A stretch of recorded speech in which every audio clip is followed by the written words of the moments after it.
Okay, these are your notes for inequality solving day 3, and today we're going to focus on the distributive property. So the first thing I need you to do is to copy this down, the notes and these 2 examples. I have 2 additional examples that I'll show you in just a minute. Please pause the video. If you haven't already wrote these notes into your notebook, please do that now. It's important that you have that in your notes before we start solving these problems together, just like we would do in class. So again, make sure this is in your notebook. Pause the video if you need to at this point, and make sure this is in your notebook.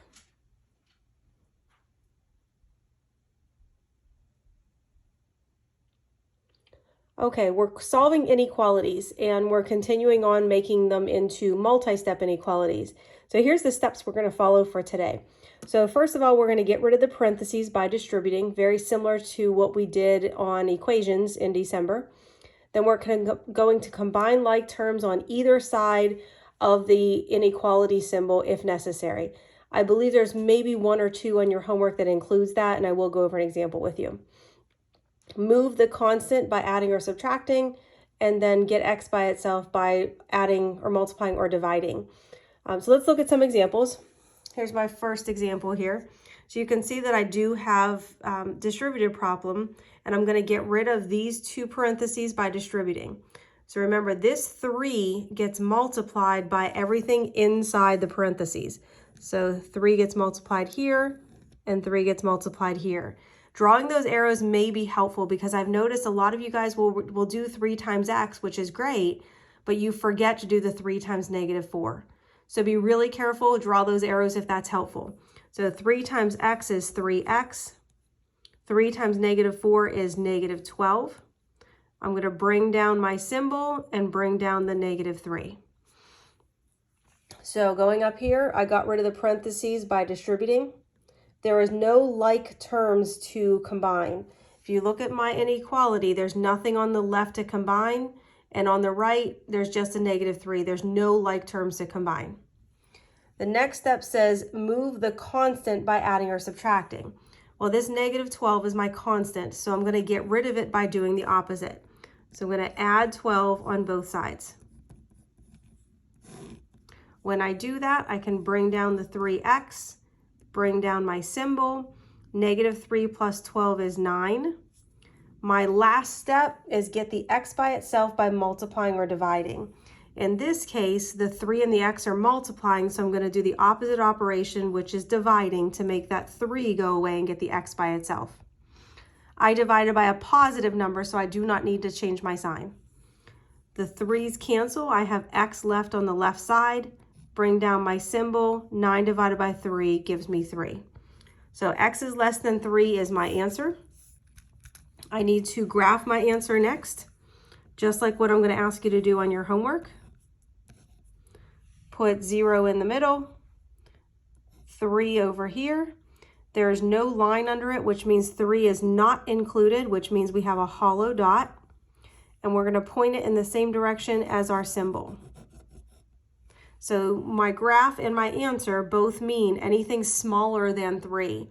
And I am going to ask you to come up with 3 possible solutions in your homework, so let's do that here too. So anything smaller than 3, 2.9 would work. -5 would work, and 0 would work. Those are my examples, and keep in mind when you look at your homework tonight, or even in class, my possible answers are very likely to not match yours, and that's okay. There is an infinite number of possible solutions when you're saying x is anything smaller than 3. So just make sure that your possible answers matches your graph.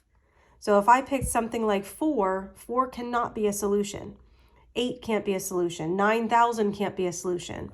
But anything 2.99999 would work. 1 would work. 1/2 would work. -1, -2, -3, -4, and continuing on in that direction. Let's look at the next example. So we're going to start by distributing, and I've shown you how to distribute with a fraction. So when we distribute this 2/3, we need to distribute it to the 6x and to the -12. Those arrows may be helpful for you. I suggest that you do the same. So we're going to do 2 times 6, which is 12. 12 divided by 3 gives me 4. So this first part simplifies to 4x. 2/3 times 6x is 4x. Excuse me. Now I'm going to multiply 2/3 times negative 12. 2 times negative 12 gives me negative 24. Negative 24 divided by 3 gives me negative 8. Bring down my symbol, bring down the negative 4. So you should be doing these with me. I want to remind you, as if I was in class right now, I would be doing these at the board and you would be doing them in your notebook. So that's what I want you guys to be doing as if I was there. Pause the video if you need to. If I'm going too fast and you need to copy things down, that's kind of the benefit of doing it this way. I'm going to get rid of my constant next by adding. Bring down the 4x. Bring down my symbol. Negative 4 plus 8 is 4. Then I'm going to divide both sides by 4. And I get x is less than 1. 4 divided by 4 gives me 1. So when I graph this, put 0 in the middle. 1 is over to the right. It is a hollow dot, and it's pointing in the same direction as my symbol. So possible answers, anything smaller than 1. So I'm going to say a half, 0, and negative 10 are all possible solutions. If you are thinking 3 different numbers, you could be correct as long as it's anything smaller than 1. Remember, in this case, 1 is not included. Moving on, I have 2 more examples for you. So again, pause the video here and copy down these 2 examples.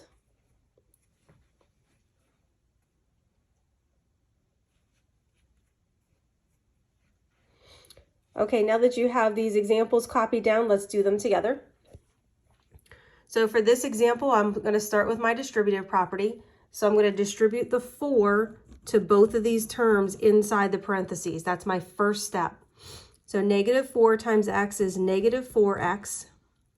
Negative 4 times 7 is negative 28. And I'm going to bring everything else down.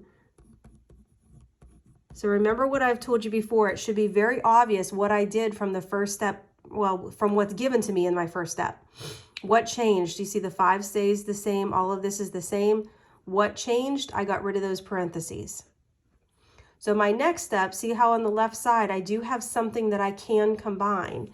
This negative 28 and positive 5, those are constants, which means I can combine them. And because they're on the same side of the equation, I can combine them. So when I combine them, I get negative 23, and I bring everything else down. So look at what I did. I found 2 constants that can be combined. You always want to combine things before you start moving things. Now I'm going to move my constant.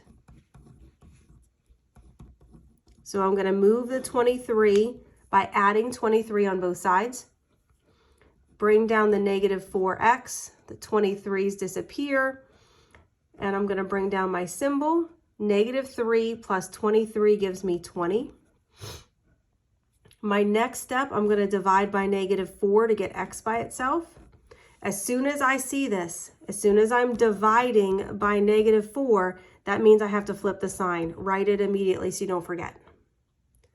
On the left, I have x. On the right, 20 divided by negative 4 gives me negative 5. So right here, this is why I had to flip my sign. So when I graph this, apologize, my lines aren't straight because my one hand is holding my phone to record this. Okay, we have 0 and we have negative 5 to the left of 0. This is a completed dot because there's a line under it, which means negative 5 is included. And it's pointing in the same direction as my symbol. So any number that is smaller than negative 5, remember negative 6, negative 7, negative 8, negative 10, negative 50, negative 1,000, negative 1,000,000. Possible solutions that I'm going to say, negative 5, negative 20, and negative 200 are all possible solutions. Let's move on to our last example.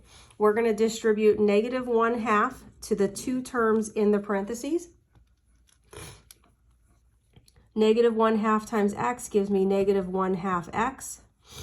Negative 1/2 times negative 10. Well, negative 10 times negative 1 gives me positive 10. Divided by 2 gives me 5. Let me say that again. Negative 10 times negative 1 is positive 10. Divide by 2, and that gives me positive 5. If you think about that in another way, it should make sense. A negative times a negative is a positive, and half of 10 is 5. Bring down our symbol, and bring down the 7. Let's subtract 5, moving our constant.